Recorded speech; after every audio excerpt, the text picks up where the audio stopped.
প্রধানমন্ত্রী শেখ হাসিনাকে অভ্যর্থনা জানিয়েছেন ভারতের প্রধানমন্ত্রী নরেন্দ্র মোদি।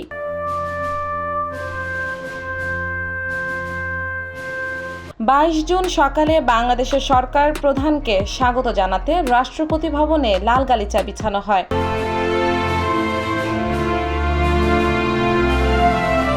এ সময় দেশের জাতীয় সঙ্গীত বাজানো হয়। প্রধানমন্ত্রী শেখ হাসিনাকে গার্ড অব অনার দেওয়া হয়।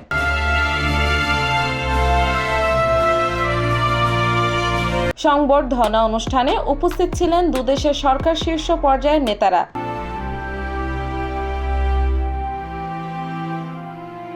বিজেপি নেতৃত্বাধীন জোট টানা তৃতীয়বারের মতো সরকার গঠনের পর ভারতে কোনো সরকার প্রধানের এটি প্রথম দ্বিপাক্ষিক সফর। মোট 14টি চুক্তি ও সমঝোতা স্মারক সই হওয়ার কথা রয়েছে, যেখানে কিছু পুরাতন সমঝোতা স্মারক নবায়ন হতে পারে বলে জানান প্রধানমন্ত্রীর মুখ্য সচিব।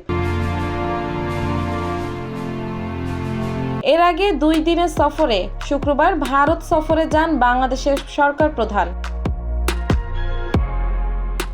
সফরের প্রথম দিন শেখ হাসিনার সাথে নয়াদিল্লির হোটেলে তাজ প্যালেস সৌজন্যে সাক্ষাৎ করেছেন ভারতের পররাষ্ট্রমন্ত্রী।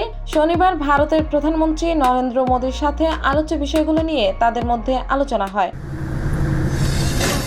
পালাম বিমানবন্দরে শেখ হাসিনাকে অভ্যর্থনা জানান ভারতের পরিবেশ, বন ও জলবায়ু পরিবর্তন প্রতিমন্ত্রী ও পররাষ্ট্র প্রতিমন্ত্রী এবং দেশটিতে বাংলাদেশের হাই কমিশনার। পরে ভারতের ঐতিহ্যবাহী নাচের সঙ্গে প্রধানমন্ত্রীকে বরণ করা হয়।